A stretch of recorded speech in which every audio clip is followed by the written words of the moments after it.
सुप्रभातम भैया और बहनों। सरस्वती शिक्षा समिति द्वारा संचालित ऑनलाइन क्लासेस में मैं विज्ञान की अध्यापिका मनीषा राकावत आपका स्वागत और अभिनंदन करती हूँ। आज हम कक्षा 9वीं विज्ञान विषय का अध्याय 7वां जीवों में विविधता के बारे में अध्ययन करेंगे। पिछली कक्षा में हम कर चुके हैं कि जो व्हिटेकर की 5 जगत प्रणाली उन्होंने बताई थी, उसके अंतर्गत आने वाले जो 5 जगत है मोनेरा, प्रोटिस्टा, फंजाई, प्लांटी और एनिमेलिया, इनके सामान्य कैरेक्टर की जानकारी हमने प्राप्त कर ली थी। अब पिछले जो जंतु जगत के अंतर्गत आने वाले हैं यानी एनिमेलिया के अंतर्गत आने वाले हैं, जंतु जगत के अंतर्गत हमने 10 भागों में बांटा था।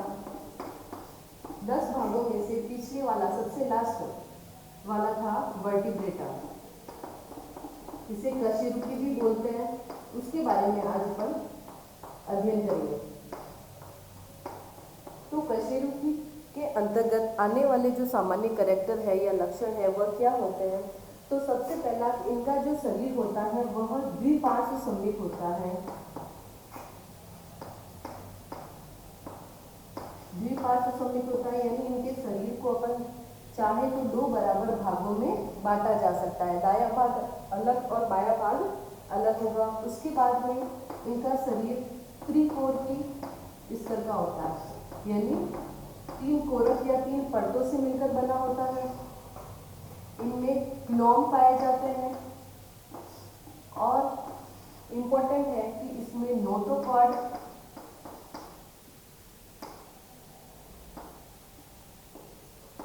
जीवन की प्रत्येक अवस्था में नोटोकॉर्ड उपस्थित होती है। कशेरुकदंड या मेरुदंड आप बोल सकते हो उपस्थित होती है।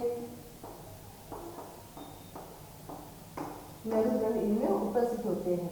ये जो लक्षण है यह कशेरुकी के अंतर्गत आते हैं। अब कशेरुकी को भी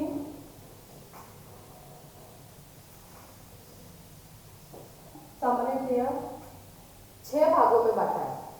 कशेरुकी को 6 भागों में बांटा गया है। कौन कौन से वो भाग हैं?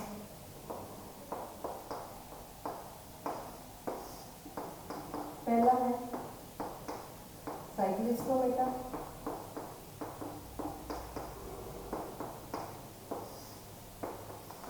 दूसरा है मत्स्य, तीसरा है जल स्तरचर,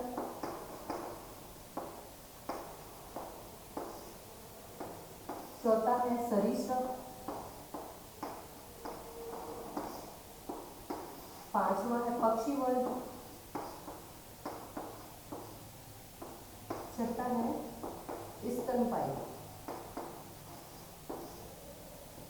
ये 6 वर्ग है जो कशेरुकी के ढेरक है।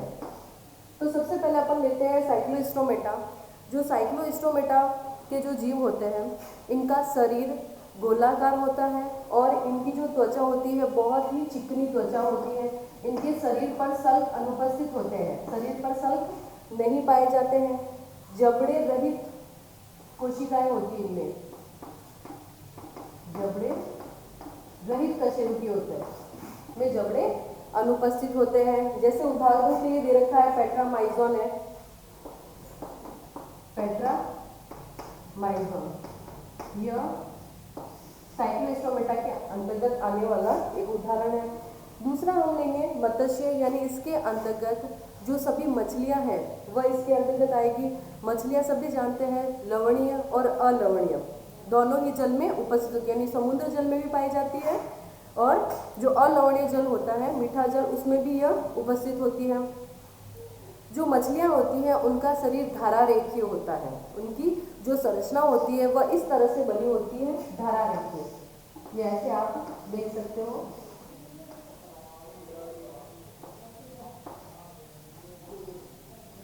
इस संरचना को बोलते हैं धारा रेखीय। इनके शरीर पर सल्क उपस्थित होते हैं। इस तरह की संरचना आपको देखने को मिलेगी मछली में। इन्हें बोलते हैं सल्क उपस्थित होते हैं। इनमें श्वसन के लिए क्लोम पाए जाते हैं। क्लोम क्या करते हैं? जो जल में घुली हुई ऑक्सीजन होती है उसका प्रयोग यह कर सकते हैं। इनकी जो पूंछ होती है वह जल में तैरने के लिए काम आती है। इनका जो हृदय होता है, हृदय द्विकक्षीय होता है। द्विकक्षीय यानी इनके शरीर के हृदय में दो कक्ष उपस्थित होते हैं, एक कालिंद और एक नीला, इससे आप बोल सकते हो। यह है। और मत्स्य के अंतर्गत आने वाले जो एग्जाम्पल है वह है रोहू है, ट्यूना है, विद्युत रे है, ये सभी है जो मछलियाँ इस वर्ग के अंतर्गत आती है। उसके बाद में अपन पढ़ेंगे जल स्थल चर।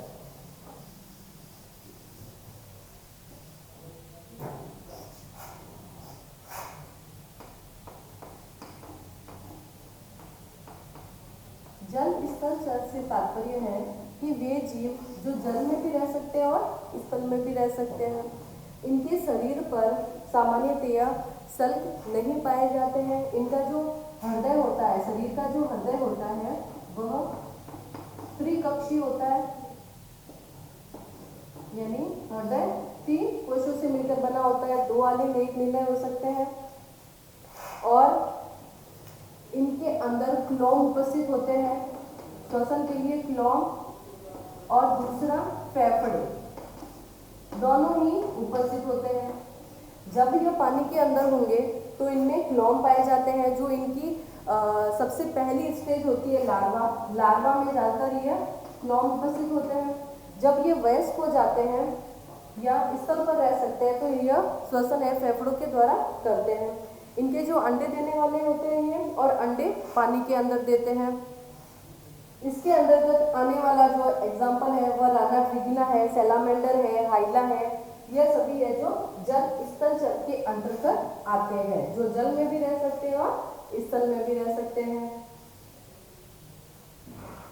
फिर इसके आगे अपन पढ़ेंगे जल स्थल चर के बारे में। फिर उसके बाद में है सरीसृप, जो रेंगने वाले होते हैं, सांप की प्रजाति वगैरह है जो इसी के अंतर्गत आती है। इनके शरीर पर शल्क उपस्थित होते हैं, शल्क पाए जाते हैं, और इनका जो हृदय होता है वह त्रिकक्षीय होता है, त्रिकक्षीय होता है। लेकिन इसके अंतर्गत आने वाला जो मगरमच्छ है उसका हृदय 4 कक्षीय होगा,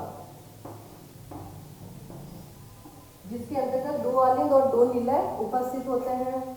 उसके बाद में यह जो श्वसन करते हैं, श्वसन के लिए इनमें फेफड़े उपस्थित होते हैं, फेफड़ों के द्वारा यह श्वसन करते हैं। इनको जल के अंदर अंडे देने की जरूरत नहीं होती है, क्योंकि अंडे के बाहर एक कठोर आवरण होता है जो उनकी सुरक्षा करता है। उदाहरण के लिए है किंग कोबरा है, उड़न छिपकली है, ये सरीसृप के अंतर्गत आते हैं। उसके बाद में अपन पढ़ेंगे पक्षी वर्ग, जो कि उड़ने वाले होते हैं। जो सभी पक्षी हैं इस वर्ग में आएंगे। पक्षी का जो हृदय होता है, हृदय से बात करते हैं अपन, तो इनका हृदय होता है वह 4 कोश होता है, 4 कक्षीय होता है, 2 आलिंद और 2 निलय पाए जाते हैं। उसके बाद में इनका जो शरीर का जो तापमान होता है वह असमतापी होते हैं, असमतापी होते हैं, समतापी होता है। उसके बाद में इनके जो आगे वाले 2 पैर होते हैं, 2 पैर हैं, वह पंखों में रूपांतरित हो जाते हैं, पंखों में रूपांतरित हो जाते हैं। उसके अलावा इनमें पर उपस्थित होते हैं, पर उपस्थित होते हैं, इनमें पर उपस्थित होते हैं। ठीक है, तो इसके अंतर्गत आने वाले जो है गौरैया, कबूतर, ऑस्ट्रिच, ये सभी जो पक्षी वर्ग के अंतर्गत आएंगे और ये इनके सामान्य कैरेक्टर होते हैं। उसके बाद में हम पढ़ेंगे स्तनधारी, या जिसे स्तनपायी भी बोलते हैं।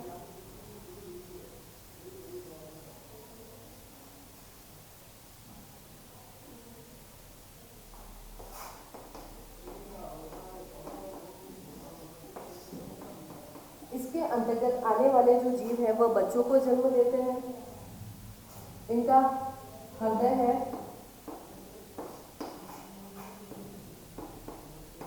4 पक्षी होता है, यानी 2 आलिंग और 2 नीले इनमें उपस्थित होते हैं। श्वसन है, श्वसन फेफड़ों के द्वारा करते हैं।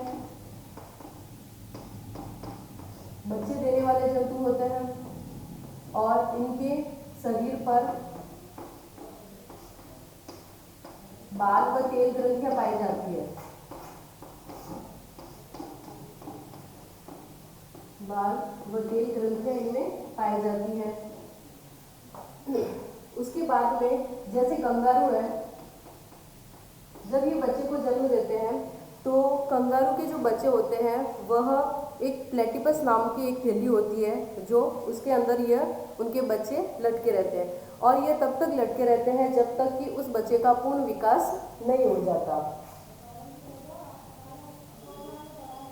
ठीक है, तो ये इसके सामान्य कैरेक्टर है। और इसके अंतर्गत आने वाले जैसे मनुष्य है, बिल्ली है, चूहा है, ये सभी है जो स्तनधारी के अंतर्गत आते हैं। ये हमने वर्टिब्रेटा के जो 6 कैरेक्टर थे या 6 वर्ग थे उनके बारे में हमने सामान्य जानकारी प्राप्त कर ली है। इसके आगे हम पढ़ेंगे जो नामकरण पद्धति है उसके बारे में हम अध्ययन करते हैं। नामकरण पद्धति कैरोलस लीनियस नामक वैज्ञानिक ने दी थी।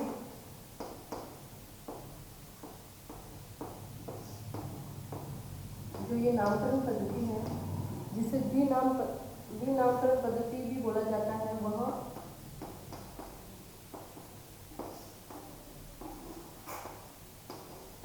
कैरोलस लीनियस नामक वैज्ञानिक ने दी थी।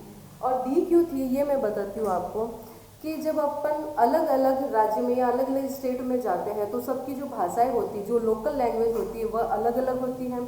अब हो सकता है कि मैं किसी चीज़ के बारे में बात कर रही हूँ, चाहे वह पशु हो, चाहे वह पक्षी हो, चाहे वह जंतु हो, चाहे वो कोई फल ही क्यों ना हो, कोई सब्जी क्यों ना हो, उसके बारे में बात कर रही हूँ, तो हो सकता है कि आगे वाला दूसरे राज्य का हो और जिस बारे में बात करती हूँ तो आगे वाला समझ ही ना पाए कि मैं किस बारे में बात कर रही हूँ। तो वैज्ञानिकों ने सोचा कि इसके हल के लिए कि जो पूरे संसार में है एक वैज्ञानिक पद्धति का विकास होना चाहिए, यानी प्रत्येक जो वस्तु है, चाहे वह पशु है, पक्षी है, पादप है या कोई भी है, उसका एक वैज्ञानिक नाम होना चाहिए। और वो वैज्ञानिक नाम क्या होना चाहिए, पूरे संसार में होना चाहिए, यानी पूरे संसार में एक ही वैज्ञानिक नाम हो। आप उसको लोकल लैंग्वेज में कुछ भी बोल सकते हो, अलग अलग राज्य में अलग अलग भाषाओं के हिसाब से अलग अलग नाम दिए गए।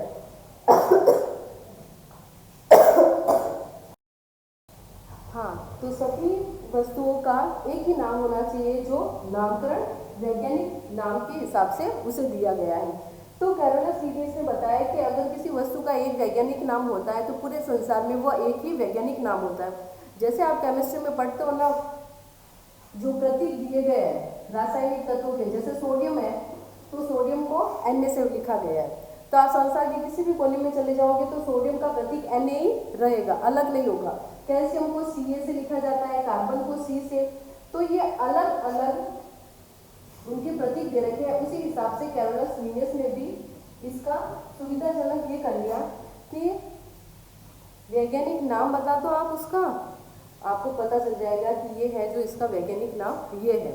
अब इसके अंतर्गत वैज्ञानिक नामकरण के अंतर्गत अपन जब वैज्ञानिक नाम लिखते हैं किसी चीज का तो इन दो के नीचे अंडरलाइन की जाती है। पहली तो होती है स्पीसीज, दूसरी अपन उसकी लिखते हैं प्रजाति। ठीक है, तो पहले वाला लिखने वाला अगर होगा तो उसे कैपिटल लेटर में लिखा जाएगा और दूसरे को एक स्मॉल लेटर में लिखा जाता है। अब बहुत सारे वैज्ञानिक नाम है, जैसे मैं बताती हूँ, आपका गेहूं है, गेहूं का वैज्ञानिक नाम होता है ट्रिटिकम एस्टिवम। जैसे गेहूं है, सभी को पता है गेहूं क्या है, ट्रिटिकम एस्टिवम इसका वैज्ञानिक नाम है। तो मैं इसको लिखूंगी तो इसके नीचे मुझे अंडरलाइन करनी पड़ती है। ठीक है, जैसे मक्का है, मक्का का वैज्ञानिक नाम होता है जियामिन। जैसे मटर है, मटर का वैज्ञानिक नाम होता है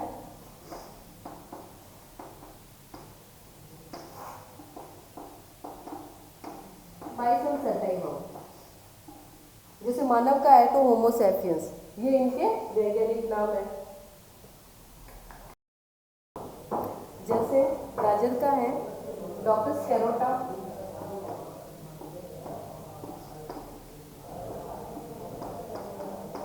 अश्वगंधा का है विथानिया सोम्निफेरा,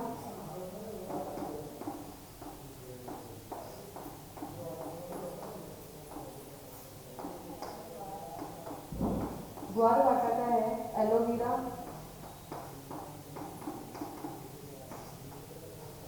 तो इसी तरह वैज्ञानिकों ने यह वैज्ञानिक नामकरण बताया कि जिससे आप संसार के किसी भी कोने में हो आपको उस पादप का नाम या उसके बारे में जानकारी आपको प्राप्त हो सकती है। तो आज का ये हमारे 7वां अध्याय है, आज खत्म हो रहा है। उसी के साथ मैं आपको गृह कार्य में 3 प्रश्न दे रही हूँ। पहला प्रश्न है पक्षी वर्ग और स्तनधारी वर्ग के जंतुओं में अंतर क्या है, ये आपको लिखना है कि पक्षी वर्ग होते हैं उनका शरीर किस तरह से होता है और स्तनपायी होते हैं उनमें, दोनों में अंतर बताना है। जो द्विनाम पद्धति है या नामकरण जो पद्धति है किस वैज्ञानिक ने दी थी, और आपको खुद को स्वयं को 2 जंतु के, 2 पादप के, 2 पक्षी, 2 फल और 2 सब्जियों का वैज्ञानिक नाम आपको अपनी कॉपी में या नोटबुक में करना है। तो इसी के साथ हमारा अध्याय आज खत्म होता है। धन्यवाद।